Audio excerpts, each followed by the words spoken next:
Police ভাইদের জন্য একটা খারাপ খবর আছে। খবরটা হচ্ছে এই, রাত জাগা যে কয়টা প্রফেশনের লোক আছে, রাতে জাগে, তার মধ্যে একটা হচ্ছে ডক্টর, আমরা নিজে আছি। 2 নম্বর আছে police, security guard, security officer, ওদের কথা বাদ। পুলিশ যেহেতু সামনে আছে এদের বলি, আমি তো অলরেডি আমাদের ডক্টর সোসাইটিতে এটা বারবার বলি যে একটা লোক যদি মাসে 2 দিন করে বছরে মাত্র 25 দিন রাত জাগে, মাত্র 25 দিন, তাহলে তার মৃত্যুর ঝুঁকি প্রায় 35 থেকে 40% বেড়ে যায়, মৃত্যুর ঝুঁকি। এবং এটা তো ডেঞ্জারাস। আপনারা দেখবেন অনেক সময় ডক্টরদের ব্যবহার খারাপ আর পুলিশের ব্যবহার খারাপ, এই 2 প্রফেশনের লোকেরই ব্যবহার ঠিক না। তার একটা বড় কারণ কি জানেন? রাতের ঘুমটা এদের ঠিকভাবে হয় না এবং সারাদিন প্রেশার। আর সবচেয়ে বেশি অপ্রয়োজনীয় প্রয়োজনীয় ফোন বোধহয় এই 2 প্রফেশনের লোক ব্যবহার করে। মানে ফোন আসতেই থাকে, একজন এইটা বলতেছে, আরেকজন এইটা বলতেছে, অল টাইম প্রেশারের মধ্যে থাকে। তো এই যে প্রেশারের মধ্যে যে থাকে, এই প্রেশারটা তো হয় উপর থেকে ফোন আসতেছে, নাইলে পলিটিক্যাল পার্টির ফোন আসতেছে, ওইখানে তো কিছু বলতে পারে না, কমন পিপলের উপরে ঝাড়া হয়। তো এইটা আসলে একটা চক্রের মধ্যে পড়ে গেছে। ওয়েস্টার্ন কান্ট্রিতে কিন্তু পুলিশের হাতে এরকম এই যে লাঠি, তারপর হচ্ছে ডান্ডা, এগুলা নাই, জেন্টেলম্যান। আমি আসতেছিলাম, আসার সময় একজন ভাইয়ের সাথে কথা হলো, উনি পর্তুগালে থাকে। বলতেছে যে স্যার, বাংলাদেশে অনেক কিছু করতে পারি কিন্তু করতে মন চায় না, থাকতেও মন চায় না। কেন? যে কোনো জায়গায় গেলে টাকা দেওয়া লাগে, ভেজাল করতে হয়। আমি বললাম যে পর্তুগালের কি অবস্থা? বলছে ওইখানে প্রত্যেকটা লোক আইন মানে, কেউ যদি সামান্য আইনের কম বেশি করে এমনভাবে ধরবে যে দেখা যাবে যে একটু অনিয়ম করবে সে আর ওর শাস্তি দেখে বাকি সবাই ওই অনিয়ম থেকে দূরে চলে যাবে। তা আমাদের যারা এই ডক্টর এবং পুলিশ, এই 2 প্রফেশনের লোকদের এই রাত জাগার যে ব্যাপারটা, এটা খুবই কমানো উচিত। এবং রাতে দেখা যায় 1-2 জন ডিউটি করে। আমার তো অনেক ফ্রেন্ড যখন বিসিএস দিয়ে এএসপি হিসাবে ঢুকছিল, আমি তাদের লাইফস্টাইলটা তো জানি।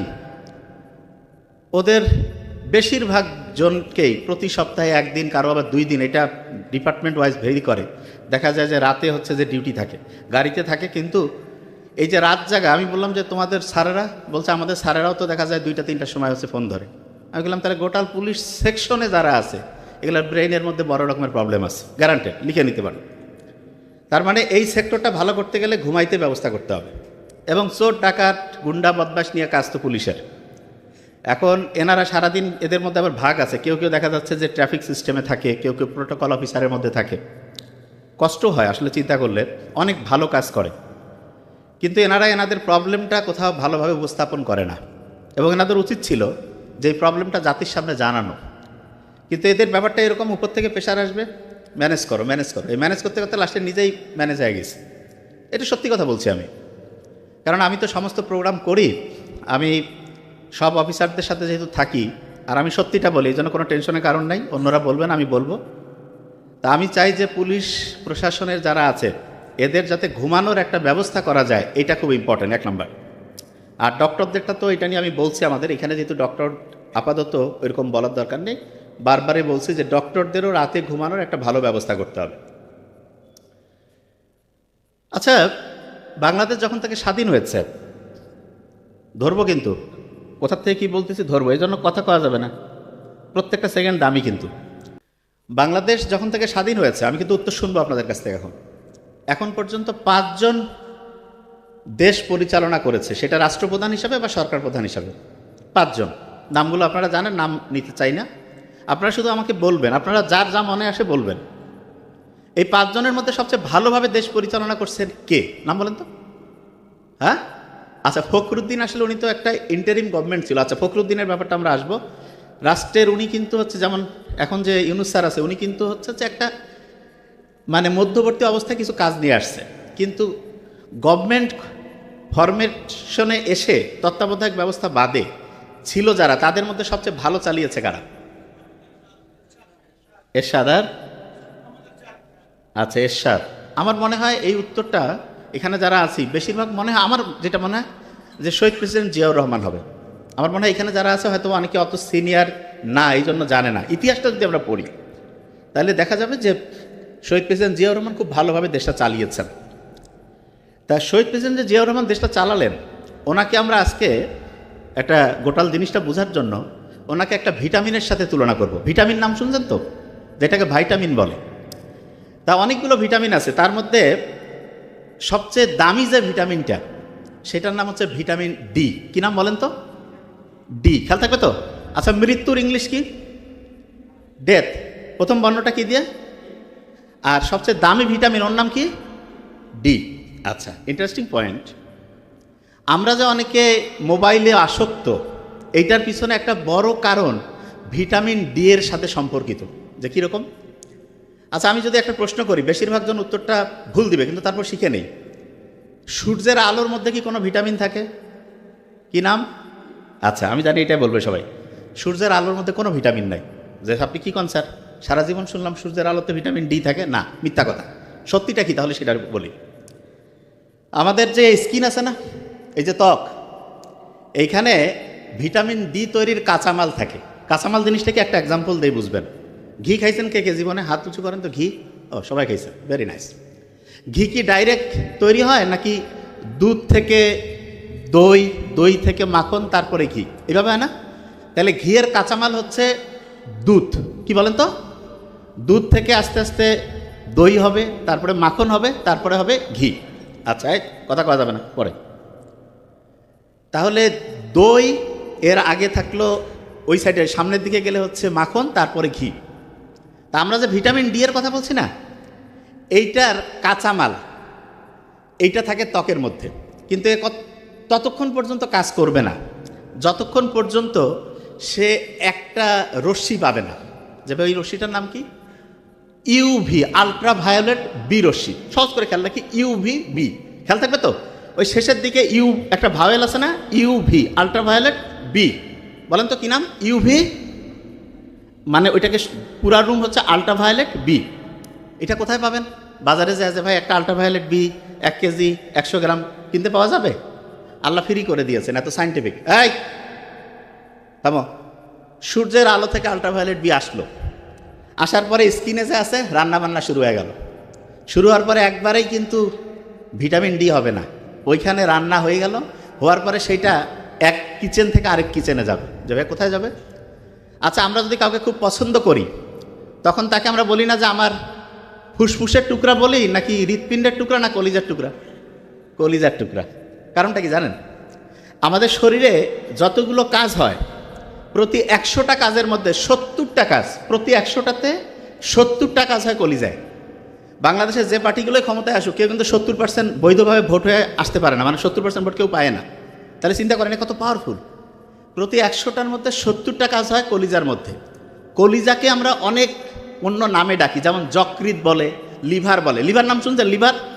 আচ্ছা, লিভার নামটা আপনি খেয়াল রাখেন। তাহলে সূর্যের আলোর আলট্রাভায়োলেট বি রশ্মি আসলো, স্কিনে পড়লো, এইখান থেকে রান্না হয়ে চলে গেল কলিজার মধ্যে। কলিজায় গিয়ে সে খুব ভালো করে সব কিছু অ্যানালাইসিস করে, কার কি লাগবে, বেশি কম। সে হচ্ছে বলা যেতে পারে, মানে আমাদের শরীরের যদি বলি যে একটাকে, এইটাকে বলা যেতে পারে যে হচ্ছে ওই যে খাদ্যমন্ত্রীর মতো মনে করেন। সে ওইখান থেকে কার কতটুকু বেশি দরকার, কম দরকার, সব কিছু ক্যালকুলেশন করে দিয়ে দেয়। কলিজার সাথে খুব ভালো সম্পর্ক যার আছে, লিভারের সাথে, তার নাম হচ্ছে কিডনি। নাম শুনছেন আপনারা? কিডনি শুনছেন না? যে কিডনি ফেইলিওর নাম শুনছেন না? আচ্ছা, কিছু জিনিস আছে যেটার ইংরেজি পরিচিত, বাংলা না। কিডনির বাংলা বৃক্ক, অনেকে বুঝতেই পারবে না ভাই এটা ফির কি। কিডনি পরিচিত, তার মানে যেটা দিয়ে যে বুঝে। তাহলে প্রথমে সূর্যের আলো আসলো, কোন রশ্মি ছিল? আলট্রাভায়োলেট কি? বি। রান্না হয়ে গেল, এইখান থেকে চলে গেল কোথায়? কোথায়? ভেরি নাইস, তো ভালোই খেলতে হয়। কলিজা থেকে তারপরে কোথায় যাবে? কিডনিতে। কলিজা, কিডনি, ওইখানে গিয়ে তৈরি হয়ে গেল ভিটামিন ডি। কি হইল? আচ্ছা, শহীদ প্রেসিডেন্ট জিয়াউর রহমানকে কার সাথে তুলনা করছি? ডি। যে ভাইয়া কি কারণটা এবার বুঝবেন। উনি যখন রাষ্ট্রের ক্ষমতা নিল, সব লোক তো একই ছিল। কিভাবে উনি ঠিক করলো দেখেন। আপনি যদি আরেকজনকে ঠিক করতে চান, আগে আপনার নিজে ঠিক হইতে হবে যে ভাই এটার কারণটা কি। খুব ইন্টারেস্টিং। আচ্ছা, আমি যদি এখন একটু হাসি, আশেপাশের লোকজনও কিন্তু একটু হাসবে। আমি যদি একটু হচ্ছে যে কান্নার একটা পরিস্থিতিতে যাই, আশেপাশের লোকজনও কানবে। আচ্ছা, প্রমাণ দেই। এই যে কয়েকদিন আগে যে আমাদের খুব কাছের ভাই হাদি যে মারা গেল, ওসমান হাদি, মনে হইলে কান্না আসে না? আচ্ছা, এই বেগম খালেদা জিয়া মারা গেল, মনে হইলে কান্না আসে না? কারণটা কি জানেন? আমরা যা কিছু করি আমাদের ব্রেইনের মধ্যে ছোট ছোট কোষ আছে যার নাম হচ্ছে নিউরন। কি নাম? নিউরন। এই নিউরনগুলো আশেপাশে যারা আছে প্রত্যেকের নিউরনের সাথে একটা কানেকশন তৈরি করে। যে আপনি কি বলতেছেন? হ্যাঁ, আমি যখন হাসবো এই আশেপাশের সবগুলো নিউরন দেখতেছে আমি হাসতেছি, ও তখন মনে মনে হাসার একটা প্রক্রিয়া শুরু করবে। আমি যখন একটা কোনো শোকের প্রোগ্রামে গেলাম, দেখলাম যে সবাই হচ্ছে কান্নাকাটি, মনের মধ্যে একটা কষ্ট, অটোমেটিক আমার মধ্যে ওই কষ্টটা চলে আসবে। আমার কথা কি বুঝতে পারতেছেন? আচ্ছা, এবার আপনি চিন্তা করেন তো, বাংলাদেশ থেকে অনেকে বিদেশে যায়, বিদেশে হচ্ছে 420 পার্টির বিভিন্ন প্রোগ্রাম আছে না? ওইখানে তো কোনো পর্দা নাই, কোনো হচ্ছে মদ পান করলে যে হারাম এরকম কিছু আছে নাকি? ওদের হালাল হারাম বেশিরভাগ জনের নাই। ওই পরিবেশে মনে করেন আপনি গেলেন, আপনার ছোট বাচ্চা কাচ্চা, আপনার যে নিউরন আছে আশেপাশে দেখতেছে সবাই এরকম আলতু ফালতু ড্রেস পরে ঘুরতেছে, আলতু ফালতু খাবার খাচ্ছে, তখন আপনি বলেন তো আপনার মাথার নিউরনটা ওইটা ফলো করতে চাবে কি চাবে না? এই কথা কন না কেন? চাবে। তাইলে আপনি যেই মাথার মধ্যে নিউরন নিয়ে ঘুরতেছেন, আপনি কিন্তু বললেই হবে না যে তুই এটা কর, ও আশেপাশে যেই জিনিসটা দেখে সেই জিনিসটা ওইখান থেকে ফলো করে। বুঝতেছেন? আমার কথা বুঝেন না, এবার বুঝবেন। ধরেন যে প্রেসিডেন্ট জিয়াউর রহমান, ওনার সম্বন্ধে আমরা যতদূর পড়েছি অনেস্ট, তাহলে ওনার মাথার নিউরনটা ওইটা কি সৎভাবে কাজ করবে না অসৎভাবে? বলেন না কেন? সৎ। তাহলে ওনার আশেপাশে যারা থাকবে ওদের মাথার নিউরনটা কি তখন কি চুরি বাটপারি করতে চাবে না সৎভাবে কাজ করবে? ওই লোকগুলো যদি আরেকটা মিটিং করে, তাদেরকে যারা সামনে বসবে, ওনার মাথার নিউরন ভালোভাবে কাজ করতেছে সৎভাবে, তাহলে আশেপাশে যারা থাকবে তারা কি সৎ হবে না অসৎ? আচ্ছা, তাহলে আপনি চিন্তা করেন তো, সেন্টারে যে আসে, কেন্দ্রে হেড, সে যদি ভালো হয় আশেপাশেরগুলো কেমন হবে? তার আশেপাশেরগুলো, তার আশেপাশেরগুলো, তার আশেপাশেরগুলো। আচ্ছা, এবার চিন্তা করেন তো, সেন্টারে যে আসে হচ্ছে চোর, চোরটা, ওর আশেপাশে যারা থাকবে ওইটা কেমন হবে? চোর। ওর চাইতে বড় হওয়ার চেষ্টা করবে যে আমরা নেতাকে পার করে দিব। তারপরের যে স্তর আছে আরও কেমন হবে? আরও ডাকাইত। এমন ডাকাইত হবে লাস্টে দেখা যাবে ব্রিজে করে নাই, নদীও নাই, টাকা টুকা খেয়ে ওঠায় ফেলছে। হয় না এরকম? হবে। আচ্ছা, তাহলে এবার আপনি আমাকে বলেন তো, সেন্টারে যে থাকবে তার নিউরনগুলো কি পজিটিভ থাকা দরকার না নেগেটিভ? এই কথা কন না কেন? পজিটিভ। আচ্ছা, এবার আপনাকে একটা ইন্টারেস্টিং জিনিস বলবো। 99% ক্ষেত্রে এই ফর্মুলা কাজ করবে। অনেকেই, আচ্ছা এখানে যারা যারা আছেন, আপনার যদি সন্তান থাকে অথবা ছোট ভাই বোন, সন্তান কিংবা ছোট ভাই বোন ভালো কিছু করুক, এটা কারা কারা চান? হাত উঁচু করেন তো। যারা হাত উঁচু করেন নাই, প্রত্যেকে চায়, লজ্জার জন্য উঠাই লাগবে, প্রত্যেকে চায়, আলহামদুলিল্লাহ। আচ্ছা, আপনি চাচ্ছেন ওরা ভালো হোক, তাহলে আপনার নিউরনের মধ্যে কি ভালো বৈশিষ্ট্য রাখা লাগবে না খারাপ? আপনি যদি ভিতরে নিজে চোরটা হন, নিজে 2 নাম্বার হন, আর আপনার ভাই, আপনার বোন, আপনার বাচ্চা, এদেরকে বলতেছেন তুই ভালো হ, হয় ভালো হবে? হয়তো দেখতেছে কিরে এ কষ্টে মুখে একটা কাজ আরেকটা, এটা আরও ডেঞ্জারাস, এটা সবচেয়ে খারাপ। কেন? এটা হচ্ছে মোনাফেকি। মুখে একটা অন্তরে আরেকটা, এটা মোনাফেকি, কাফেরের চাইতে খারাপ।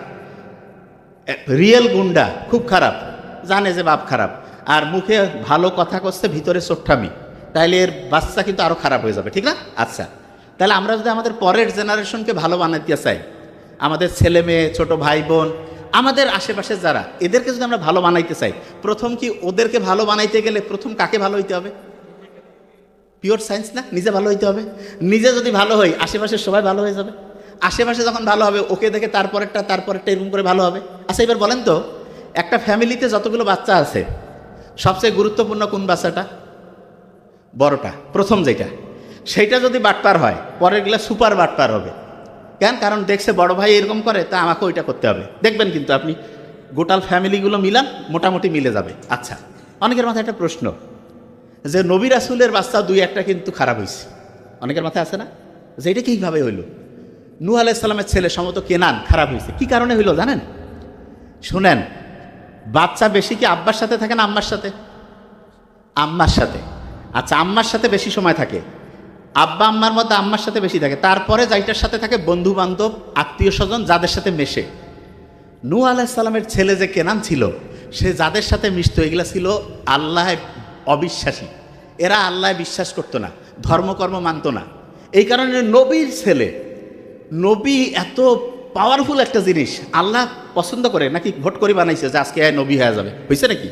আল্লাহ বানাই দিছে না? সেই রকম চুজ করা একজনের বাচ্চা খারাপ হয়ে যেতে পারে, কি কারণে? যদি তার সঙ্গটা খারাপ হয়। সঙ্গটা কি হয়? খারাপ হয়। আচ্ছা, সঙ্গটা খারাপ হইলে যে বাচ্চাটা খারাপ হইলো, এটার পিছনে ওই যে ব্রেইনের ওই কোষটা, নিউরনটা দেয় না? আচ্ছা, আপনি আয়নার সামনে যখন দাঁড়ান, আয়নার ইংলিশ হচ্ছে মিরর, কি নাম বলেন তো? এই জন্য এই যে নিউরন, প্রত্যেকটা নিউরন আরেকটা নিউরনের সামনে হচ্ছে আয়নার মতো। এই জন্য এই সিস্টেমটাকে একটা স্পেশাল নাম দিছে, মিরর নিউরন, MN, মিরর। এই কথা বোঝা যায় না? Mirror neuron. আচ্ছা, যে জায়গায় আমি ছিলাম, তাহলে শহীদ প্রেসিডেন্ট জিয়াউর রহমান কোন ভিটামিনের মতো? ডি। আচ্ছা, এবার একটা প্রশ্ন করব, বেশিরভাগ জন ভুল উত্তর দিবে, সমস্যা নেই, নাহলে শিখা যাবে না। ভিটামিনের আমি কয়েকটা নাম বলতেছি, ABCD, খুব সহজ তো না? এরকম সব হইলে তো ভালোই তো। ABCDE পর্যন্ত আছে, তারপর একটা F নাই, ফালতু ফেইলিওর গ্রেড তো নাই, জিও নাই, এইচও নাই, পরের লাস্টে যেটা আছে সেটার নাম হচ্ছে কে। কি নাম? কে। কে। এই যে অতগুলো ভিটামিন আছে, আপনার বলেন তো কোন ভিটামিনটার সবচেয়ে বেশি ক্যালোরি আছে? ক্যালোরি কেতে বলছে, আর কেউ? ক্যালোরি মানে বুঝেন তো, শক্তি। কোন ভিটামিনে বেশি ক্যালোরি আছে? আচ্ছা, আপনাদের একটা ইন্টারেস্টিং জিনিস বলি, শুনলে অবাকই হবেন। ভিটামিনে কোনো ক্যালোরি নাই, কোনো শক্তি নাই। যে ভাই ভিটামিনের শক্তি নাই, দুর্বল হয়ে গেলে ডাক্তারের কাছে আসে, আমাদের কাছে আসে, বলে যে স্যার আমাদের একটা ভিটামিন লিখে দেন। কেন? দুর্বল লাগতেছে, বলে না? তাহলে এটা তো মারাত্মক কথা যে স্যার ভিটামিনে কোনো শক্তি নাই। তাহলে আমি যখন দুর্বল হয়ে যাই, তখন আমরা ডাক্তারের কাছে গিয়ে বলতেছে আমার দুর্বল লাগতেছে, আমার একটু ভিটামিন লিখে দেন। ডক্টর লিখে দিল, বাস কয়েকদিন পরে বলতেছে আমার এখন চাঙ্গা লাগতেছে। শুনছি তো আমরা এরকম, না? এটা কি কারণে হয় শোনেন, খুব ইন্টারেস্টিং। ভিটামিনে কোনো শক্তি নাই, কোনো শক্তি নাই। ভাই তাহলে কাজটা করে কি? ভিটামিন মানুষকে উৎসাহিত করে। কি করেন বলো তো? উৎসাহিত করে, উদ্দীপ্ত করে। যে ভাই উদ্দীপ্ত করে, ব্যাখ্যাটা বুঝলাম না, ব্যাখ্যাটা বুঝাই, এক্সাম্পল দিলে বুঝবেন। জুলাইয়ের যে বিপ্লব হইল আমাদের উত্তরবঙ্গের যে বেগম রোকেয়া ইউনিভার্সিটি, সেখানে এক ছেলে আবু সাইদ হাত উঁচু করে দিয়ে পৃথিবী থেকে বিদায় হইল না? এইটা ব্রেইনে হিট করছে না সবার? ওই যে নিউরন দেখার পরে সবাই কাছে আমি ওর মতো হব। এই যে সবাই যখন আমি ওর মতো হব, চোরবারটা সব শেষ, ঠিক না? তাইলে ও তো গুলি খাইলো, শহীদ হইলো, চলে গেল, কিন্তু ওর ওই যে নিউরনের যে কানেকশন সবাই দেখছে। এটা প্রচার না হইলে কিন্তু এরকম হইতো না। মানে আল্লাহ যা করবে, কিভাবে হবে কেউ জানে না। ছবিতে চলে আসলো, সবাই দেখলো, যত দেখে সবাই মাঠের মধ্যে চলে আসে। একটা ছবি একটা গেম চেঞ্জ করে দিছে। লক্ষ্য করছেন কি আপনারা জিনিসটা? সবাই বের হয়ে গেল। আচ্ছা, তাহলে ও তো পৃথিবী থেকে শহীদ হয়ে চলে গেল, অন্যদেরকে সে উৎসাহিত করলো না? তার ওই ঘটনাটা সবাইকে উৎসাহিত করছে? উৎসাহিত হয়ে নাকি ওর ওই শক্তিটা অন্য কোনো শক্তি দিছে? না, উৎসাহিত করছে। এই উৎসাহ, এই উদ্দীপনা, এটা এত পাওয়ারফুল। দেখা গেছে সবাই একসাথে আসলো, সব চেঞ্জ হয়ে গেল। ঠিক তো? এই খোসর বছর কেন তো খালি কথা পরে, কথার সময় গুরুত্বপূর্ণ কথা জীবনে শুনির বাবা, হ্যাঁ, বইপত্র পড়ি বাবা, শুনতেছ, লেখো, সব নোট করো। তাহলে যে জিনিসটা বলছিলাম, ওই যে তোমার একটা উৎসাহ, একটা উদ্দীপনা, কি পাওয়ারফুল, একটা জাতি চেঞ্জ হয়ে যায়, ঠিক না? জাতি চেঞ্জ করতে কিন্তু 500, 700, 1000 লোক লাগে না, একজনকে সুপার লাগে। তাকে দেখে তার নিউরনটা সবার সাথে কানেক্টেড হয়ে যায়, ওইখান থেকে। আচ্ছা, এটা এক্সাম্পল দিই তাহলে আরও বুঝবেন। করোনা যে আসলো, কোভিড 2020, তখন যে আসলো, একজনের কাছ থেকে সারা দুনিয়া ছড়াই গেছে না? তার মানে একটা থেকে ছড়াইতে ছড়াইতে ছড়াইতে ছড়াইতে সব জায়গায় এরকম একটা উদ্দীপনা একজনের কাছ থেকে সবার মধ্যে সে ছড়াই যেতে পারে। ভিটামিন ডি কি উদ্দীপনা দেয় জানেন? শুনলে অবাক হবেন। ভিটামিন ডির সবচেয়ে বড় উদ্দীপনা যেটা, ওই যে বলছেন এর তো কোনো শক্তি নাই, এ কি করে উদ্দীপ্ত করে? এর সবচেয়ে সেরা উদ্দীপনা যেটা, 1 নাম্বার, সেটা হচ্ছে আমাদের যে টেনশন, অ্যাংজাইটি, ওই যে থাকে না যে ভাই খুব স্ট্রেসের মধ্যে আছি, এইটা কমায়। এটা কি করে? কমায়। তা ভিটামিন ডিটা আমি পাচ্ছি সূর্যের আলো থেকে, আসলো আলট্রাভায়োলেট বি, এইখানে রান্না বান্না হইলো স্কিনে, তারপরে ওইটা চলে গেল কলিজার মধ্যে, কলিজা থেকে কিডনিতে, তৈরি হয়ে গেল ভিটামিন ডি। ওইটার কোনো শক্তি নাই, কিন্তু সে কি করে? উৎসাহদাতা, প্রচণ্ড উৎসাহিত করে। আচ্ছা, এখন একটা ইন্টারেস্টিং জিনিস বলি। আপনার মনে হচ্ছে যে ভাইয়া ঠিক আছে, আমার ভিটামিন ডি তো আছে, ভিটামিন ডিকে কি কেউ আরও বেশি উৎসাহিত করতে পারে? মানে ভিটামিন ডি যে আছে, ও তো উৎসাহ দেয়, তাকে আরেকজন আছে যে হচ্ছে সুপার মোটিভেটর, মানে ওর চাইতে বেশি পাওয়ারফুল। কেউ বলতে পারবেন ওই জিনিসটা কি? ভিটামিন ডিকে তাকে উৎসাহিত করে। এনিওয়ান? বলবো? বলি, পানি। এ হচ্ছে সুপার মোটিভেটর। আল্লাহ যে মানুষকে তৈরি করছে, যে জীবন যে তৈরি করছে কি থেকে? পানি থেকে। বিজ্ঞানীরা যে কোনো জায়গায় যখন জীবন খুঁজে, ওইখানে কি মাইক্রোস্কোপে ঘোষণা মানে দেখে নাকি যে জীবন, বা মাইকিং করে নাকি যে ভাই এখানে জীবন নামে কেউ আছে নাকি? কি করে? পানি খুঁজে। যেখানে পানি আছে সেখানে জীবন আছে। ইন্টারেস্টিং। তার মানে পানি হচ্ছে সুপার মোটিভেটর। Super motivator. এখানে যারা আছেন অনেকেই কয় যে ভাই পরীক্ষার হলে মাথা কাজ করে না, হঠাৎ করে একটা জিনিস বলবো ওই সময় মাথা ঠিকভাবে হচ্ছে যে দেখা যাচ্ছে যে হিসাব কিতাব করতে পারছে না, মাথার মধ্যে ব্যথা লাগতেছে, তারপরে কেন জানি একটা মনের মধ্যে একটা অশান্তি আছে না? শোনেন, যতগুলো সমস্যা এরকম আছে, দুইটা সহজ সমাধান আছে, জাস্ট টু। তার মধ্যে প্রথমটা কি জানেন? খুব সহজ। প্রথমটা, আল্লাহ তো এমন সায়েন্টিফিক, যে কোনো প্রবলেমে আপনি পড়বেন, আল্লাহ তো জানে যে বান্দা এই প্রবলেমে পড়বে। এখন মনে করেন রাত 2টার সময় সমস্যা, আপনি ওই সময় দোকান বন্ধ, যা কী করবেন? বাঁচতে পারবেন না তো। আল্লাহর কাছে কোনো টেনশন নাই। যে কোনো শারীরিক প্রবলেম কীরকম হইতে পারে? ঘুম আসতেছে না, মাথা ব্যথা, খাবারের রুচি নাই, বুক ধরফর করতেছে, তারপরে মুখ শুকায় যাচ্ছে, ভয় ভয় লাগতেছে, মেজাজ খিটখিটা, আছে না এরকম? এই সমস্যাগুলো খুব কমন, প্রায় হয়। একটা বুদ্ধি, সেটা কি? সেটা হচ্ছে আমাদের গোটাল শরীরে লক্ষ লক্ষ কোটি কোটি নার্ভ আল্লাহ রাখছে, তার মধ্যে একটা নার্ভের কন্ট্রোল একটা মাত্র আল্লাহ আমাদের হাতে দিছে। এখন যে কেউ বলবে আল্লাহ এত কেন কৃপণতা করলো, মনে হয় মাত্র একটা দিছে। আল্লাহ জানে যে একটা দিয়ে কাম হবে। সুপার। কীরকম? ওই নার্ভটা যদি আমি শান্ত করি, ও মুহূর্তের মধ্যে লক্ষ লক্ষ লক্ষ লক্ষ কোটি কোটি নার্ভ সবগুলো শান্ত করবে। খেয়াল করেন তো একটু আগে কি বলছিলাম? সেন্টারে একজন যদি ভালো হয় সব ভালো হবে, একটা নার্ভ যদি শান্ত হয় সব শান্ত হবে, একটা যদি অশান্ত হয় সব অশান্ত হবে। এখন অনেকে বলতে পারে যে ভাই ওই নার্ভটা শান্ত করার বুদ্ধি কি? খুব সহজ একটা বুদ্ধি আছে, সেটা বলবো। আপনার ওই নার্ভটা আছে আমাদের ডায়াফ্রাম, বদ্ধচ্ছদটা, পেটের এইখানে মনে করেন, ওইটার সাথে কানেকশন। এই জন্য পেট চিরে ওইখানে শান্ত করা লাগবে না। খুব সহজ বুদ্ধি দিছে। দেখেন আল্লাহ কত সায়েন্টিফিক। আমরা প্রতি মুহূর্তে শ্বাস নিচ্ছি না? নিচ্ছি তো, নাকি বলা লাগে যে ভাই শ্বাস নেন নাহলে কিন্তু মরে যাবি? বলা লাগে? সবাই শ্বাস নিচ্ছে।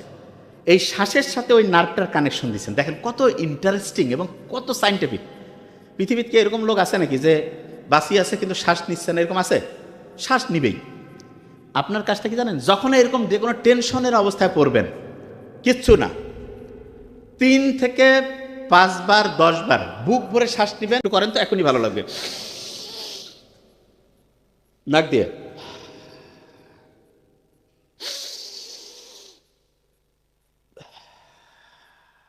লাভটা কি? ফেরেনিক নার্ভ শান্ত হইল। সে শান্ত হয়ে চুপচাপ বসে থাকবে না, জেন্টেলম্যান সে। সাথে সাথে লক্ষ লক্ষ কোটি কোটি নার্ভকে শান্ত করে ফেলবে। এবং নার্ভগুলো যখন শান্ত হইল, বুক ধরপর কমে গেল, মুখের মধ্যে যে ওই যে মুখ শুকায় গেছিলো সেটা কমে গেল, ঘুমের সমস্যা কমে গেল, মাথা ব্যথা অনেকটা কমবে। তারপরে অনেকের করছে যে মাথা ব্যথা কমতেছে না, কোনো সমস্যা নেই। কুসুম কুসুম গরম পানি, একটু পাহাড়িয়া স্প্রিং সল্ট লবণ দিয়া একটু খেয়ে ফেলেন, দেখবেন ওইটা যে ব্রেইনের মধ্যে কাজ শুরু করে দিবে। কিছুক্ষণের মধ্যে দেখবেন যে আপনার মাথা ব্যথা অনেকটা ইনশাল্লাহ কমে যাবে। ক্লিয়ার?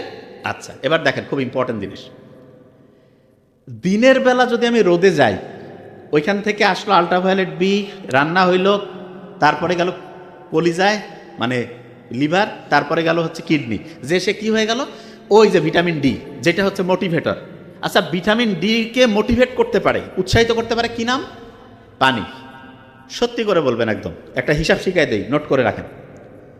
35 কেজি ওজনের জন্য 1 লিটার পানি লাগবে। মানেটা কি? একজনের ওজন যদি 35 কেজি হয়, তাহলে তার সারাদিনে পানি খাওয়া লাগবে কতটুক? 1 লিটার। 70 কেজি হলে কত?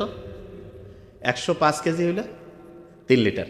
এখন এটার সাথে আপনি ক্যালকুলেশন করবেন, তার মানে পানির হিসাবটা বুঝছেন। এর মধ্যে একটু বলে রাখি, ছেলেদের একটু পানি বেশি খাইতে হয়, মেয়েদের তুলনামূলক একটু কম খাইলে হবে। আচ্ছা, এখানে একটা জিনিস বলে রাখি, অনেকের দেখানো যায় না ইউরিনের সমস্যা, বেশ করে মেয়েদের এটা বেশি হয়। খুব সহজ, বেশি করে পানি খাইতে হবে, এটা 1 নম্বর ট্রিটমেন্ট। মেয়েরা কিন্তু তুলনামূলক যেহেতু ওয়াশরুম সব জায়গায় ব্যবহার করতে পারে না, পানি কম খায়, এই জন্য মেয়েদের অনেকগুলো কারণের মধ্যে একটা বড় কারণ, পানি কম খাওয়ার কারণে ইউরিনের মধ্যে ইনফেকশন হয়, এবং এই ইনফেকশনটা থেকে বাঁচার জন্য পর্যাপ্ত পরিমাণে পানি খাইতে হবে। আরেকটা জিনিস, আমরা ইসলামে যারা, আমরা যখন প্রস্রাব করি তখন কি আমরা বসে করি না দাঁড়ায়? নর্মালি বসে। এখন অনেকে কথা ভাই কী ব্যাপার, আল্লাহ এটা কেন দিল, দাঁড়িয়ে করলে কী হইতো? দেখেন বিজ্ঞানীর অবাক হয়েছে, কেউ যে ক্রমাগত দাঁড়িয়ে প্রস্রাব করে, তখন আমাদের প্রস্রাবের সাথে ক্রমাগত যেটা করতে থাকে, দাঁড়িয়ে দাঁড়িয়ে প্রস্রাব করছে, তখন দেখা যাবে প্রস্রাবের সাথে আস্তে আস্তে প্রোটিন যাবে, যেটাকে মেডিকেলের ভাষায় বলে প্রোটিন ইউরিয়া। তার মানে দাঁড়িয়ে যখন কেউ প্রস্রাব করে ক্রমাগত, তখন আস্তে আস্তে তার প্রস্রাবে প্রোটিন যেতে থাকে, এবং প্রস্রাবে প্রোটিন যাওয়া মানে আস্তে আস্তে তার কিডনির যে ক্যাপাসিটি সেটা ক্রমাগত দ্রুততার সাথে ধ্বংসের দিকে যাচ্ছে। কিডনি রোগী ভয়ঙ্কর খারাপ, আল্লাহ হেফাজত করুক। ক্যান্সারে মরলে তো একটা একরকম, কিডনি ডায়ালাইসিস আল্লাহ হেফাজত করুক। কিডনির রোগ থেকে বাঁচার জন্য অনেক তো সিস্টেম আছে, তার মধ্যে একটা গুরুত্বপূর্ণ যে জিনিস সেটা হলো আপনি দাঁড়িয়ে প্রস্রাব করবেন না। আল্লাহর নিয়ম তো মানলে দেখেন কত লাভ। আপনার হচ্ছে প্রোটিন যাওয়ার যে প্রক্রিয়া সেটা আল্লাহর রহমতে ওইটা থেকে মুক্ত থাকবেন, কিডনির কর্মক্ষমতা ঠিক থাকবে। আচ্ছা, আরেকটা জিনিস, দাঁড়ায় পানি খান কারা কারা? খান নাকি? আলহামদুলিল্লাহ, খাই না। দাঁড়িয়ে পানি না খেয়ে যে আমরা বসে পানি খাই, দাঁড়িয়ে পানি খাইলেও দেখা যায় কিডনির উপরে এটা নেগেটিভ একটা ইম্প্যাক্ট ফেলে, তার মানে ওইটা আমাদের শরীরের জন্য ক্ষতিকর। আমি বিজ্ঞান যতগুলো পড়ছি, যা কিছু বুঝি, আমি অবাক হয়েছি। শুধু কি কারণে জানেন? আল্লাহ আমাদের জন্য যেটা ভালো সেটা আমাদের শরীরের জন্য ভালো দেখে সেইটাকে আল্লাহ করতে উৎসাহিত করছে, আর যেটা আমাদের শরীরের জন্য খারাপ সেটাকে করতে আল্লাহ নিষেধ করছে। অনেকে বলে ভাই এটা কীরকম, এক্সাম্পল দিই। এবার সত্যিটা বলবেন কিন্তু। আচ্ছা, একটা এলাকায় সবাই 4-5 জন মিলে একসাথে হইলেন, সমালোচনা করতে কেমন লাগে? সত্যি কথা কথা, খুব মজা লাগে, ঠিক না?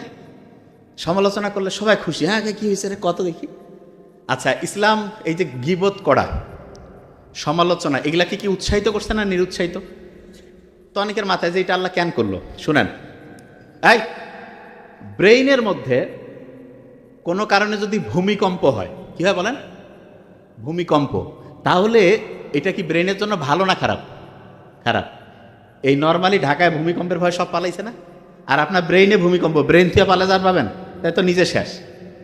ব্রেইনে যদি ভূমিকম্প হয় তাহলে দেখা যায় যে ব্রেইনের যেই জায়গায় যে যে জিনিস রাখছেন, আচ্ছা আপনি, আমি সহজ করে বলি, ভূমিকম্প হলে এখানে সব কি এরকম থাকবে না, ওলটপালট হয়ে যাবে?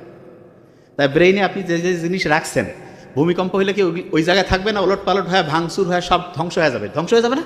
আচ্ছা, এখন অনেকে যে ভাই ব্রেইনের ভূমিকম্প টের পাবো কি করে, শুনেন, খুব ইম্পর্টেন্ট। ব্রেইনে ভূমিকম্প হয়েছে কিনা এটা বোঝার একটা ইন্টারেস্টিং পয়েন্ট আছে। কি পয়েন্ট? একটা রাসায়নিক উপাদান আছে যার নাম হচ্ছে ডোপামিন। কি নাম? ডোপামিন। খেয়াল থাকবে তো, ডোপামিন। কি নাম? ডোপামিন। ব্রেইনে যদি কোনো কারণে খুব বেশি ডোপামিন বেড়ে যায় তাহলে ব্রেইনে ভূমিকম্প হয়, এবং ব্রেইনে ভূমিকম্প মানেই ব্রেইন ক্ষতিগ্রস্ত হইল, মনে রাখার ক্যাপাসিটি কমলো, চিন্তা করার দক্ষতা কমলো, ব্রেইনের জন্য খারাপ। বিজ্ঞানীরা অবাক হয়েছে, যখন কেউ সমালোচনা করে, বিভিন্ন বিষয় সম্বন্ধে হচ্ছে অপ্রয়োজনীয় গল্পগুজব করে, তখন ব্রেইনে হাই ডোপামিন করণ হয়, তখন ব্রেইনে ভূমিকম্প হয়।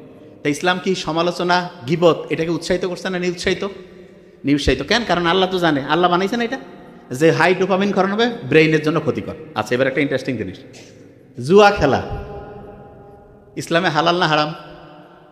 কেউ যখন জুয়া খেলে, যারা জুয়া খেলে আল্লাহ হেফাজত করুক, কিছুদিন পর পর আর না খেললে মাথার সার্কিট ধ্বংস হয়ে যায়।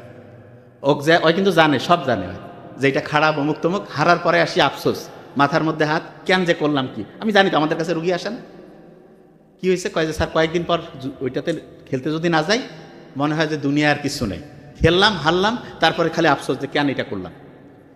বিজ্ঞানীরা দেখছে যে এই জুয়া খেলার আগের মুহূর্তে তার ওই জুয়ার যে একটা থ্রিলিং, এইটার কারণে তার হাই ডোপামিন ক্ষরণ হয়, এবং এইটা ওই একবার হাই ডোপামিন যদি আপনি ওই মজাটা পেয়ে যান, তখন আর স্বাভাবিক যে ডোপামিন সেটা আর ভালো লাগবে না। এই কারণে আল্লাহ যে জুয়াতে শুধু অর্থনৈতিক ক্ষতি তাই না, আপনার ব্রেন যে আছে, ব্রেনটাও ধ্বংস হয়ে যায়। জুয়ারও খুব বুদ্ধিমান হওয়ার সুযোগে নেই। হ্যাঁ, 2-4 জন এক্সেপশনাল, সেটা আলাদা। নর্মালি যে জুয়ার সাথে আসক্ত হয়ে যাবে তার ডোপামিন অসম্ভব বেশি ক্ষরণ হবে, ব্রেইনের মধ্যে ভূমিকম্প হবে, তার ব্রেইনের যে ক্যাপাসিটি ধ্বংস হয়ে যাবে। তাইলে জুয়া এটা কি ব্রেইনে ভূমিকম্প তৈরি করতেছে কি করতেছে না? কথা বলেন না কেন? তাইলে এইটা আমাদের ব্রেনের জন্য ভালো না খারাপ? খারাপ। আচ্ছা, এবার দেখেন, আপনারা অনেকেই বলবেন যে এই ইসলামের খুব ইন্টারেস্টিং একটা জিনিস আছে, সেটা কি জানেন? সেটা হলো, আপনি দেখেন অনেকের এই কথাটা আপনি শুনবেন, নিজের ওয়াইফের সাথে যে আমাদের যে সম্পর্ক, এটাকে ইসলাম কি নিষিদ্ধ করছে? কিন্তু ওয়াইফ ছাড়া অন্যদের ক্ষেত্রে কি এটাকে উৎসাহিত করছে? কেন করছে? করেনি। এইটা কেন? কারণ নিজের স্ত্রী ছাড়া অন্যদের সাথে যখন আমরা চিন্তা ভাবনা করতে যাই, তখন আমাদের ব্রেইনে হাই ডোপামিন করণ হয়, এবং হাই ডোপামিন যখন ক্ষরণ হবে তখন ব্রেন কি ভালো হবে না খারাপ হবে? খারাপ। তার মানে যেই জিনিসটা ইসলামে আপনাকে নিষিদ্ধ করছে, এইটা এখন সায়েন্স বুঝতেছে যে এইটা আমাদের জন্য ক্ষতিকর দেখে ইসলাম এটাকে নিষিদ্ধ করছে। আচ্ছা, বুঝাইতে পারছি তো এই জিনিসটা? আচ্ছা, যে জায়গায় আমি ছিলাম, ভিটামিন ডি খেয়াল আছে? তাইলে ওইটা উৎসাহদাতা। দিনের মধ্যে যদি আপনি সকাল 10টা, 10:30 থেকে দুপুর 2:30, 3টার মধ্যে যদি 20-25 মিনিট, 15 মিনিট হইলেও হবে, যদি আপনি সূর্যের আলোর নিচে থাকেন, দেখা যাবে আপনার শরীরের মধ্যে যে এই যে এখানে যে কোষগুলো আছে না, এই কোষগুলো থেকে একটা জিনিস তৈরি হবে যার নাম হচ্ছে মেলাটোনিন। কি নাম বলেন তো? মেলাটোনিন। রাতের বেলাও ওই জিনিসটা তৈরি হয়, দিনেও হয় সূর্যের আলোর মধ্যে মেলাটোনিন, রাতেও হয়। এই মেলাটোনিনটা কি করে জানেন? অসাধারণ কয়েকটা কাজ করে। কি কাজ? আমরা কই না যে ভাই ডিপ্রেশনে আছি, ডিপ্রেশনে পড়লে ডাক্তারের কাছে গেল, কিছু অ্যান্টি ডিপ্রেশন লিখে দিল, টাকা পয়সা দিয়ে খাইলো, ঘুমাচ্ছে। ওই মেলাটোনিন কি করবে জানেন? Natural anti depressant. তার মানেটা কি? আপনি যেই লোকটা ডিপ্রেশনে আছে তাকে দিনের বেলা সূর্যের আলোতে 20-25 মিনিট ঘুরাইলেন, তার শরীর থেকে মেডিসিন তৈরি হয়ে গেল, মেলাটোনিন। রাতেও সন্ধ্যার পরে, এশার নামাজের পরে সে হচ্ছে যে মোবাইল টোবাইল রেখে লাইট বন্ধ করে থাকলো, মেলাটোনিন তৈরি হইল। এই 2 বেলা তার মেলাটোনিন অ্যান্টি ডিপ্রেসেন্ট ওষুধ, কেমিক্যাল, এইটা শরীরের ফ্যাক্টরি থেকে তৈরি হইল। কোনো টাকা নাই, কোনো সাইড ইফেক্ট নাই, খালি ভালো উপকার। রাতে ঠিকভাবে ঘুম হবে, দিনের বেলা সে টেনশন, ডিপ্রেশন ফ্রি হয়ে গেল। সুবহানাল্লাহ বলবেন না? আচ্ছা, এই যে যেই কোম্পানিগুলো আছে দুনিয়ায়, সবাই যদি এরকম শরীর থেকে ওষুধ বানায় খায়, কোম্পানি চলবে? হ্যাঁ? তাহলে কোম্পানি কি চাবে দেখেন, সিস্টেম বুঝবেন এবার। কোম্পানি চাবে যেভাবে হোক এই লোকগুলো হচ্ছে কোম্পানির ওষুধের এই জায়গায় আনতে হবে, আনলে বিক্রি, বিক্রি হইলে টাকা, টাকা হইলে তো ব্যবসা চলবে, ঠিক না? আচ্ছা দেখেন কোন জায়গা থেকে শুরু করছে এরা। ব্রয়লার মুরগির যে ডিম কারা কারা খান? হাত উঁচু করেন তো। সবাই খায়। আচ্ছা, এবার শুনেন, আমি কিছুদিন আগে ব্রয়লার মুরগি নিয়ে একটা স্পিচ দিয়েছিলাম। কিছু ব্রয়লার মুরগির ব্যবসায়ী বা অন্য কেউ, কি আমি জানি না, ওরা এসে আমাকে অফিস থেকে জানাইছে, ওরা এসে করছে হ্যাঁ সারিলা কথা কেন করছে, যে আমাদের এটা সরকার খাচ্ছে অমুক তমুক। আচ্ছা, সরকার কি খায় সেটা আপনাকে আমি বলি, তাহলে শুনলে অবাক হবেন। আমেরিকার প্রেসিডেন্টও কিন্তু মুরগি খায়, খুব ভালো করে নোট করেন, খুব ইম্পর্টেন্ট। আমাদের দেশের যারা খুব উঁচু স্তরে তারাও খায়, আমরাও খাই, আপনারা সবাই খান। আমেরিকার প্রেসিডেন্ট, ইউরোপের দেশের যে প্রেসিডেন্টরা, ওরা যে মুরগি খায়, ওইটার জন্য আলাদা, মুরগির চলাফেরা ঘোরাঘুরির জন্য আলাদা হচ্ছে ডিপার্টমেন্ট আছে। ওইখানে মুরগিরা দৈনিক এক্সারসাইজ করবে। তবে আপনি কী করছেন? হ্যাঁ, মানে বাজার থেকে আনলো মুরগি জব করে খাবে? নো, ওইখানে মুরগি এক্সারসাইজ করবে। এবং এক্সারসাইজের নিয়ম কি জানেন? সূর্যের আলোর নিচে তাকে এক্সারসাইজ করাইতে হবে। এবং মুরগির যে ঠ্যাং, সেইটা আবার মাটিতে মিশতে হবে। যে ভাই এটা কী বলছেন? ঘাস, মাটি, নেচারের সাথে কানেক্টেড থাকতে হবে। এইরকম করে মুরগি ঘুরতেছে ঘুরতেছে। এখন এরকম করে একটা জেনারেশন, মনে করেন একটা মুরগি আছে, ওই মুরগির ডিম দিলে পরের আরেকটা জেনারেশন আসবে না? ওই পরের জেনারেশনের যে মুরগি, ওই মুরগি বা তারপরের যে মুরগির বংশধর, সেই মুরগি খাবে। কিছুদিন আগে বোধহয় আপনারা দেখছিলেন না উচ্চ বংশীয় গরু, কিন্তু এটা ভাওতাবাজি। কিন্তু এইটা যেটা বললাম, এটা উচ্চ বংশীয় মুরগি, এটা ঠিক আছে। বুঝতেছেন আমার কথা? যে ভাইয়া এটা কি কারণে করে শুনেন। একটা, আচ্ছা আমি আপনাকে বলি, একটা মানুষ আছে, এই যে এইটার মধ্যে যদি আমি ভালো পরিষ্কার পানি রাখি, এটা ভালো, জীবন বাঁচাবে। এইটার মধ্যে যদি আমি ব্যাকটেরিয়া, বিভিন্ন ভাইরাস টাইরাস মিলে, কথার কথা, যদি আমি পানিটা ঢুকাই, এটা কি জীবন বাঁচাবে না মারবে? আচ্ছা, আমাদের যে মুরগি আছে, এই মুরগিগুলো কিন্তু হচ্ছে বিভিন্ন খাবার খায়। আমি তো জানি, আমার তো বন্ধুবান্ধব সব জায়গায় আছে, আমি তো ব্যাপারটা জানি। আমাদের যে বাংলাদেশে বেশিরভাগ, আমি বলবো না যে 100, এটা আপনি বাছাই করে নিন, বেশিরভাগ ক্ষেত্রে যে বিশেষ করে যে ব্রয়লার মুরগিগুলো আছে, এদের যে খাবারটা খাওয়ায়, এদের কিন্তু আলাদা করে ইঞ্জেকশন দেয় না। অনেকে মনে করে এদের মধ্যে অ্যান্টিবায়োটিক ইঞ্জেকশন দেয় না। কি করে জানেন? ওদের যে পানি, খাবার, ওগুলোতে হচ্ছে অ্যান্টিবায়োটিক মিক্সড করে দেয়, এবং ওইটাও খায়। কি কারণে? অ্যান্টিবায়োটিক দিলে আগে, মানে রোগ হওয়ার আগে অ্যান্টিবায়োটিক দিল, এবং এতে যেটা হয়, ওই জিনিসটা আবার আমরা খাই, এবং খাওয়ার পরে আমাদের শরীরে অ্যান্টিবায়োটিক ঠিকভাবে, ওই ব্যাকটেরিয়া বা আমাদের কোনো শরীরে যদি জীবাণু ঢুকে, তার সাথে ফাইট করার জন্য যে অ্যান্টিবায়োটিক, সেইটা তখন ঠিকভাবে কাজ করে না। এই সহজভাবে, এই জিনিসটাকে সহজ করে বোঝানোর জন্য আপনাকে আমি একটা এক্সাম্পল দিই, তাহলে বুঝতে পারবেন। অ্যান্টিবায়োটিক রেজিস্ট্যান্সকে অনেকে বুঝে না, যে ভাই এটা জিনিসটা কি। এটা খুব ইম্পর্টেন্ট, শুনেন মন দিয়ে, তাহলে বুঝবেন। ধরেন আপনি একটা বাড়ির মালিক, আপনি আপনার একজন কর্মচারীকে বলছেন যে আগামীকালকে তুমি আসো, এসে তুমি কাজ করো। সে আসলো, আসার পরে আপনি বললেন যে দেখো তো কোনো কাজ আছে, ওই দেখে কোনো কাজ নাই। বললো যে কোনো কাজ নেই, আমাকে ডাকছেন, আচ্ছা ঠিক আছে চলে যাও, গেল। 3 দিন পরে আবার বলছেন যে একটু আসো তো। আসার আগে সে বলল যে আমাকে কয় দিনের জন্য কাজ দিবেন? বলছে তোমাকে 7 দিনের জন্য কাজ দিব। ও এসে 2 দিন কাজ করছে, করার পরে আপনি দেখতেছেন কাজ টাজ নাই, ও বলতে তুমি চলে যাও, 7 দিন লাগবে না, 2 দিন, 2 দিনের টাকা নিয়ে চলে যাও। এর মেজাজটা একটু কিন্তু খারাপ, যে কিরে ভাই, আমি হচ্ছে যে একবার গেলাম, যে দেখি কাজ নাই, এরপরে 7 দিনের কথা কয়ে 2 দিন কাজ করে আমাকে ফিরাই দিল। এরপরে যখন আপনি তাকে ডাকবেন, এবার কিন্তু সত্যি আপনার মনে করেন যে 7 দিন বা 10 দিনের কাজ আছে, ওই লোকটা কি আর সহজে আসতে চাবে কি চাবে না? এক কথা কন না কেন, চাবে? চাবে না। আচ্ছা এবার দেখেন, এখনও জিনিসটা মাথায় ঢুকে না, আমি জানি এবার ঢুকবে। এই যে 2 সারির মধ্যে যারা আছে না, শোনেন, এনারা সব ধরেন ব্যাকটেরিয়া, এরা আমাদের শরীরে ফাইট করে আমাকে অসুস্থ বানাইছে। আমরা ডাক্তারের কাছে আসলাম, আমাদের শরীর ফাইট করে করে পারছে না, ডাক্তার বলতেছে বাহির থেকে সৈন্য পাঠাচ্ছি। সৈন্য কি? একটা অ্যান্টিবায়োটিক দিল, অ্যান্টিবায়োটিকটা খাইলাম। অ্যান্টিবায়োটিক হচ্ছে এক ধরনের বোমা। এইখানে মনে করেন যে 15 জন মরে গেল। আচ্ছা 15 জন যদি একসাথে মরে যায়, বাকি 4-5 জন কি আর চুপ করে থাকবে, নাকি ওই সময় কোনো কিছু করবে? চুপ হয়ে যাবে, যে ভাই কি হইল, বুঝতে চেষ্টা করবে না? আচ্ছা, তা আপনি ওই 5 জন কিন্তু আছে, কিন্তু 1 ডোজ খাইছেন বা 2 দিন খাইছেন, 4-5 জন বেঁচে আছে, সবগুলো মরছে। তখন আপনি চিন্তা করতেছেন ডাক্তার কইছে 7 দিন খাইতে দেওয়ার, কেন 7 দিন খাবো, আমি তো এখন সুস্থ হয়ে গেছি, না খাইলেও হবে। আচ্ছা, যে 4-5 জন আছে, আপনি চিন্তা করেন, এরা কিন্তু ভাই বাপ নিজের বংশের সব লোক। আপনার বংশের যদি সবাইকে মারি ফেলায়, 2-4 জন যদি বাঁচেন, আপনি চিন্তা করবেন না যে কে আমাকে মারলো? এই জিনিসটা গবেষণা করবেন। গবেষণা করে আপনি ওই যেই জিনিসটা দিয়ে মারছে সেই জিনিসটা ক্যালকুলেশন করবেন, করে আপনি কি করবেন, যে আমাকে এইটা দিয়ে মারছে, এই গোটাল জিনিসটার বিরুদ্ধে আপনি একটা গোটাল সিকিউরিটি সিস্টেম তৈরি করবেন।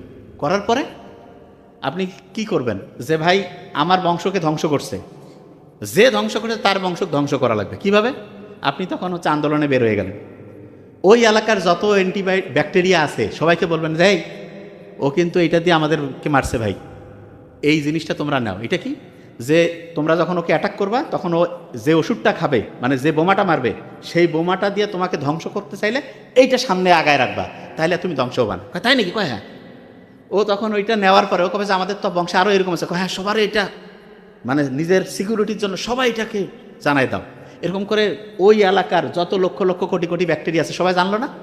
জানার পরে মনে করেন ওই ব্যাকটেরিয়া এই নিচে যারা আছে তাদের কাউকে ধরছে।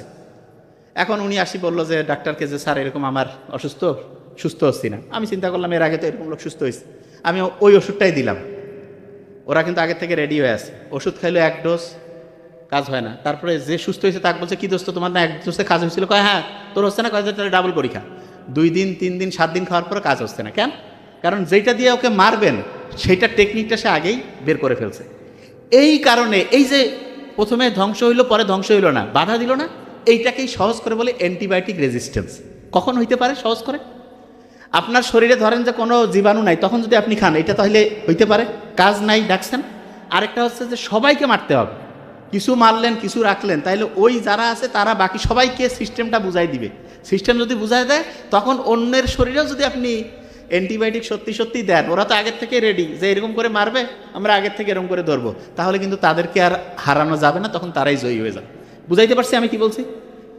এই যে বেগম খালেদা জিয়া যে মারা গেল, ওনার ফুসফুসের মধ্যে একটা ছত্রাক ফাঙ্গাল ইনফেকশন হয়েছিল, ওইটাকে যে অ্যান্টিবায়োটিক দিয়ে মারবে এরকম কোনো অ্যান্টিবায়োটিক কাজ করতেছিল না। এই কারণে ওইটা থেকে ইনফেকশন হয়ে সারা শরীরের মধ্যে রক্তে মিশে গেল। আস্তে আস্তে আস্তে আস্তে ওনার জীবনের একদম মানে শেষ পর্যায় থেকে পৃথিবী থেকে চলে গেল। এটা বুঝাইতে পারছি? আচ্ছা, যে জায়গায় আমি ছিলাম, এই যে ব্রয়লার মুরগি এগুলো 28-30 দিনে বড় করে, বাসায় যদি আপনি নিজে পুষে খান কোনো সমস্যা নেই, কিন্তু বাজার থেকে যেগুলো খাওয়া, এগুলো ক্যাডমিয়াম, লেড, সীসা, এগুলো এত ক্ষতিকর, শরীরের রক্তের মধ্যে বিষ মিশায় দেয়। রক্তের মধ্যে যদি বিষ মিশায় দেয়, আপনি চিন্তা করেন তো, আপনার রক্তকে ঠিকভাবে কাজ করবে? আপনার রক্তকে ঠিকভাবে ফাইট করতে পারবে রোগের বিরুদ্ধে? আস্তে আস্তে আপনি মৃত্যুর দিকে আগায় যাবেন। ডিম যেটা আছে, ডিমের ক্ষেত্রে আমি আপনাকে বলি, সব সময় চেষ্টা করবেন দেশি মুরগি, দেশি হাঁস, এগুলোর ডিম খাইতে, এগুলো। অথবা যদি আপনি নিজে বাসায় পেলে খেতে পারেন, বাসায় পুষতেছেন, ওগুলো থেকে সবচেয়ে ভালো হবে। আচ্ছা, যে জায়গায় আমি ছিলাম, এত লোক যে ক্যান্সার, এত কিডনির রুগী, লিভারের সমস্যা, আলসার, আজ থেকে 50-70 বছর আগে আপনি বাবা মা দাদা দাদিদের কাছে শুনেন, এত লোক কিন্তু অসুস্থ ছিল না। ছিল? কারণটা কি জানেন? এক নাম্বার কারণ হচ্ছে খাবার। কি বলেন তো? খাবার। আপনি বাসায় যে এই সবজিটাও খাচ্ছেন, দেখা যাচ্ছে স্প্রে করে নিয়ে আসলো কীটনাশক। মাছ যেটা আছে সেইটার মধ্যে হচ্ছে দেখা যাচ্ছে যে কীটনাশক, মানে ওই মাছের মধ্যেও কিন্তু সে মিক্সড করে দিচ্ছে একটা ক্ষতিকর কেমিক্যাল, সেইটা আপনি খেয়ে ফেলতেছেন। তারপরে আপনি যে চাল আছে, চালের মধ্যে ইউরিয়া মিশাচ্ছে। বাজারের যত পচা খাবার আছে সবগুলোর মধ্যে কোনো না কোনো কেমিক্যাল। তাহলে এটা আপনার শরীর কি ভালো করবে না খারাপ করবে? হ্যাঁ, খারাপ করবে। আচ্ছা, তাহলে এগুলো থেকে বাঁচার বুদ্ধিটা কি? সবচেয়ে ভালো বুদ্ধি যেটা আমি মনে করি সেটা কি বলি? এক নাম্বার যেটা করতে পারলে সবচেয়ে ভালো, টাকা একটু বেশি হোক, অল্প খাই, সবসময় দেশি এবং ইমানদার ব্যবসায়ী যারা কোনো ভেজাল মিশায় না তাদের কাছ থেকে খায়। আর অনেক ব্যবসায়ী জানেও না যে এত ক্ষতি। এটা যদি আমরা করতে পারি, আস্তে আস্তে দেখা যাবে যে আমাদের শরীরে জীবাণু ঢুকবে না, বেশি দিন বাঁচবো সুস্থভাবে, অনেক লম্বা সময় ভালোভাবে থাকতে পারবো। আচ্ছা, যে জায়গা থেকে আমি বের করছিলাম, যখন দিনের মধ্যে ভিটামিন ডি আমাদের ঠিকভাবে কাজ করতে পারে তখন তো আমি খুব ভালো, ওই যে রাতে ঘুম হইল, দেখা গেল টেনশন থেকে বাঁচলাম। আচ্ছা, রাতের বেলা মোবাইল চালায় এবং মোবাইল চালানোর মধ্যে দুইটা বৈশিষ্ট্য বলবো। একটা ভিডিও দেখতেছে, ভিডিওটা দেখার আগে কমেন্টস পড়ে কারা কারা, হাত উঁচু করেন তো। একটা ভিডিও দেখা শুরু হয়েছে, গোটাল শেষ করার আগে কমেন্টস পড়তেছি, কারা কারা সত্যি করবেন? হ্যাঁ, আছে না? আচ্ছা শুনেন, যারা একটা ভিডিও দেখতে গিয়ে বেশিক্ষণ ভিডিও দেখার না যেতেই কমেন্টস পড়া শুরু করেন, তাদের ব্রেইনের মধ্যে একটা সমস্যা হয়ে গেছে। সেটাকে মেডিকেলের ভাষায় খুব বড় একটা নাম আছে, ADHD, attention deficit hyper activity disorder. কঠিন শব্দ বাদ দেই, সহজ করে বুঝাই দেই। অনেকের মনে হয় না যে আজকে আমি ডাক্তার হব, কালকে মনে হয় বাংলাদেশের বড় প্রধানমন্ত্রী হব, তারপরের দিন মনে হয় যে না আমি খেলোয়াড় হব, তারপরের দিন মনে হয় ইঞ্জিনিয়ার হব। এরকম ভিন্ন ভিন্ন জিনিস মনে হয়। কার কার হাত উঁচু করেন? আচ্ছা, অনেকের এরকম আছে। এইটার মূল কারণ কি জানেন? আপনার একটা জায়গায় ফোকাস করার, একটা জায়গায় লক্ষ্য করে কাজ করার যে ক্যাপাসিটি, সেটা নষ্ট হয়ে গেছে। কাজ করার ক্যাপাসিটি নষ্ট হয়ে গেছে। এবং এটা কি কারণে হইল সেটা বলি। গোল্ড ফিশের নাম শুনছেন? গোল্ড ফিশ একটা একরকমের মাছ ধরেন। এইটা একটা জায়গায় ফোকাস করতে, একটা জিনিস মন দিয়ে শুনতে, মানে মনোযোগের সাথে করতে পারেন 9 সেকেন্ড। আর আমরা যারা মানুষ আছি, মাইক্রোসফট কোম্পানি গবেষণা করছে মানুষের একটা জায়গায় মনোযোগ দেওয়ার, একটা জিনিসের প্রতি মানে হচ্ছে যে অ্যাটেনশন দেওয়ার টাইম এখন হচ্ছে 8 সেকেন্ড। কত সেকেন্ড?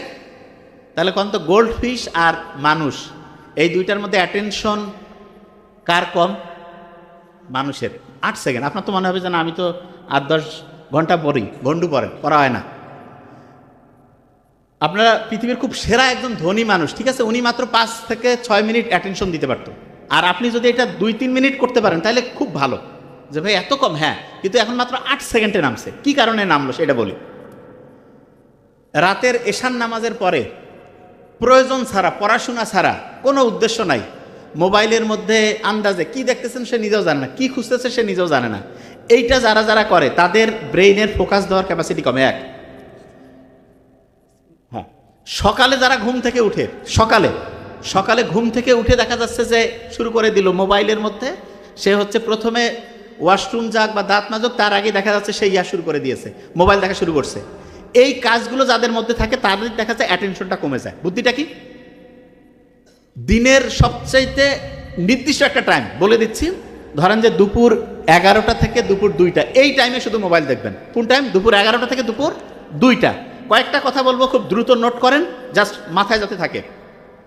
অনেকের ওই যে হাড্ডিতে ব্যথা থাকে না, দেখা যায় যে শরীরে ব্যথা করতে পারে না, যে হচ্ছে যে বলতেছে ভাই ক্যালসিয়ামের অভাব। শোনেন, দেশি পানটা আছে না, পানের সাথে একটু চুন দিয়ে খাবেন, কিন্তু না সুপারি টুপানি, পানের সাথে চুন। পান এবং চুন এইটা শরীরের, এর ভিতরে যে এনজাইম রসটা আছে, এইটা দেখা যায় খাদ্য হজম করে এবং আমাদের শরীরে ক্ষারীয় মাধ্যম তৈরি করে।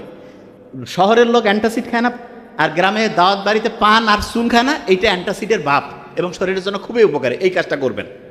তারপরে আপনি দেখবেন ইলন মাস্কের নাম শুনছেন তো, উনি এখন বলতেছে যে এই পৃথিবী নিয়ে ওনার এখন যেটা চিন্তা, যে উপর থেকে কোনো একটা শক্তি সবাইকে তৈরি করছে, দেখতে চাচ্ছে যে আমরা কি করি। আল্লাহ বলছে না, আমি জিন আর মানুষকে তৈরি করছি ইবাদতের জন্য। তার মানে ইলন মাস্কের চিন্তা আর আল্লাহ যে আমাদের কোরআনের মধ্যে বলছে একেবারে হুবহু মিলে যায়। জাস্ট ও আল্লাহ হিসাবে কাউকে মানে কি মানে না জানি না, কিন্তু ও একটা সোর্সের কথা বলে, একটা শক্তির কথা বলে। দেখেন, একটা জিনিস খুব ভালো করে মাথায় রাখতে হবে, গরিবের ছেলেমেয়ে খুব ভালো হচ্ছে না কেন? ক্ষুধার্ত আছে। ক্ষুধার্ত থাকলে ব্রেইনের মধ্যে একটা জিনিস তৈরি হয়, সেটা কি? ব্রেইনের মধ্যে ক্ষুধার্ত যখন আমরা থাকি, ওই সময় যদি একটু হাঁটাহাঁটি করে দৌড়াদৌড়ি করে, তখন দেখা যায় ক্ষুধা আছে, আবার হাঁটাহাঁটি দৌড়াদৌড়ি করতেছি, তখন BDNF, brain derived neurotrophic factor তৈরি হয়। এইটা হলে ব্রেইনটা দেখা যায় একটা জিনিসে ফোকাস করার ক্যাপাসিটি বাড়ে। আগেকার দিনে আমরা কি করতাম, দেখা যেত পথে ঘাটে জঙ্গলে শিকার করে খাইতাম, সারাদিন শিকারের পিছনে দৌড়াচ্ছি, যতক্ষণ খাবার পাইনি ততক্ষণ ব্রেন খুব শার্প, যখনই খাবার পাইলাম খাওয়ার পরে ঘুমায় পড়লাম। এই জন্য ছোট বাচ্চা গরিব থাক ধনী থাক, তাকে ক্ষুধাতে একটু রাখবেন। অনেকে খালি বারবার খায়, নো, তার ব্রেইনের সর্বোচ্চ বিকাশের জন্য তাকে ক্ষুধার্ত অবস্থায় একটু রাখবেন এবং ওই সময় তাকে পড়তে বলবেন। অনেকে আছে এই সময় দেখবেন পলিস্টার আছে না, পলিস্টারের কাপড় ব্যবহার করে না। পলিস্টারের কাপড়ের মধ্যে যে উপাদান থাকে, ওই সিনথেটিক উপাদানটা মেয়েদের হরমোনাল যে ব্যালেন্স সেটা নষ্ট করে দেয়। মেয়েদের PCOS, মেয়েদের এই যে সন্তান জন্মদানের যে প্রক্রিয়া, এই প্রেগনেন্সি, এগুলোতে সমস্যা করে। আর ছেলেদের দেখা যায় টেস্টোস্টেরন যে হরমোন আছে সেটা কমতে থাকে। যারা স্টুডেন্ট আছেন সবসময় খেয়াল রাখবেন, খুব ভালো, যখনই পড়তে বসবেন তার আগে রুম মানে যেই জায়গায় বসবেন টোটাল জায়গাটা একদম চোখের সামনে থেকে সব কিছু সরাই ফেলবেন। এই কাজটা করলে আপনার ব্রেইনের অ্যাক্টিভিটি 35 থেকে 45% বেড়ে যাবে। তারপরে ডায়েরি নিলেন, কলম নিলেন, আর ওই যে বইটা নিলেন, নিয়ে একটু 1 মিনিট পড়ার টার্গেট করবেন। 1 মিনিট। অনেকে টার্গেট করে 8-10 ঘন্টা পড়বো, পড়া হবে না। ব্রেন কবে যে 8-10 ঘন্টা পরে পড়ি, যে একটু ফেসবুক থেকে ঘুরিয়ে আসতে গিয়ে শেষ। 1 মিনিট টার্গেট নিয়ে পড়বেন, গেম চেঞ্জিং হবে। আর যা পড়বেন মেইন পয়েন্টটা লিখবেন। আমরা যা কিছু খাই, যে এখানে বোতল আছে, আমি কিন্তু এগুলো খাই না নর্মালি, দেখবেন আমার বোতলগুলো আলাদা। এগুলোর মধ্যে আমি সেদিন আকিস গ্রুপ অফ ইন্ডাস্ট্রিজের ওইখানে প্রোগ্রামে ওনাকে বললাম, মহিউদ্দিন ভাইকে, যে এগুলোর মধ্যে মাইক্রোপ্লাস্টিক আছে। এগুলো কি করে? রক্তের মধ্যে ঢুকে রক্তের নালীগুলোকে আস্তে আস্তে আস্তে আস্তে আস্তে জ্যাম করে দেয় এবং রক্ত ঠিকভাবে কাজ করতে পারে না, রক্ত হচ্ছে জ্যামের মধ্যে পড়ে যায়। রক্ত যদি জ্যাম লাগে, রক্ত যদি ঠিকভাবে কাজ না করে, তখন দেখা যায় আমাদের শরীরে রোগ জীবাণু বাঁধে। এবং এই জন্য ইসলামের মোহাম্মদ সাল্লাল্লাহু আলাইহি ওয়াসাল্লাম খুব অসাধারণ একটা হচ্ছে, রক্ত পরিষ্কারের জন্য হিজামা করবেন। আমার ছোটো ভাই নোবেল এটা নিয়ে খুব ভালো করে বলে, হিজামা যদি করেন গেম চেঞ্জিং হবে। এবং সব খাবারের মধ্যে এত প্লাস্টিক, বিজ্ঞানীরা দেখছে প্রতিদিন প্রায় 50,000 মাইক্রোপ্লাস্টিক আমাদের শরীরে ঢুকতেছে। আস্তে আস্তে এটা আমাদের কোষগুলোর যে স্বাভাবিক গঠন ধ্বংস করতেছে এবং আমরা ক্যান্সার, আলসার, লিভারের সমস্যা, এই বড় বড় সমস্যার দিকে আগায় যাচ্ছি। সুগন্ধি ইসলামের খুব ভালো একটা জিনিস না? ইসলাম কত অসাধারণ। বিজ্ঞানীরা এখন দেখতেছে, কেউ যখন বডি স্প্রে, মানে এক কথায় সে আতর মাকুক আর যাই মাকুক, সুগন্ধি যখন সে ব্যবহার করে, তার ব্রেইনের 2টা অংশ, প্রিফ্রন্টাল কর্টেক্স, হিপ্পোক্যাম্পাস অ্যাক্টিভ হয়ে যায়। হইলে কি হবে? পড়া দ্রুত শর্ট টার্ম থেকে লং টার্ম মেমোরিতে যাবে, পড়া মনে থাকবে। আর একটা জিনিস বলে রাখি যেটা খুব ইম্পর্টেন্ট, যখন আপনি পড়বেন, যখন আপনি একটা নতুন জিনিস পড়বেন, নতুন, তখন বাম হাতটা মুষ্টি করে পড়বেন। আর যখন রিভিশন দিবেন, রিভিশন মানেটা আর না, আর প্রথম বর্ণ, রাইট হ্যান্ড মানে আর না, ডান সাইডের যে রাইট হ্যান্ড, এইটা দিয়ে এইটা হাতটা চিপে ধরে পড়বেন। মানে নতুন জিনিস পড়ার সময় বাম হাতটা মুষ্টি করে ধরবেন, আর যখন পুরাতন জিনিস রিভিশন দিবেন তখন ডান হাতটা মুষ্টি করে ধরবেন। কেন? ডান হাতটা মুষ্টি করে ধরলে ব্রেনের বাম সাইডটা, বাম হাতটা মুষ্টি করে ধরলে ব্রেনের ডান সাইডটা অ্যাক্টিভ হবে এবং পড়াটা তখন ঠিকভাবে যেখানে রিজার্ভ করার কথা সেখানে হবে। 1 মিনিটের কথা এখন সবগুলোর হিসাব যা যা আমরা বলছি এটা এখন ধরে ফেলবো। শহীদ প্রেসিডেন্ট জিয়াউর রহমান কোন ভিটামিনের মতো? Vitamin D. আচ্ছা, ভিটামিন ডি যদি ঠিকভাবে কাজ করে, আমাদের টেনশন বাড়বে না কমবে? কমবে। আচ্ছা, ব্রেইনের জন্য খুব ভালো পানি, আর হচ্ছে যখনই টেনশন হবে বুক ভরে শ্বাস নিব, ছাড়বো। একজন সেন্টারে যে আছে তার ব্রেন যদি সৎ হয়, তাহলে দেশের সব লোকের ব্রেন ভালো হবে না খারাপ হবে? ওই লোক যদি খারাপ হয়, সব খারাপ। তাহলে আমরা যদি দেশটা ভালো করতে চাই, সেন্টারে কি ভালো লোক রাখবো না খারাপ লোক? Thank you so much. আসসালামু আলাইকুম।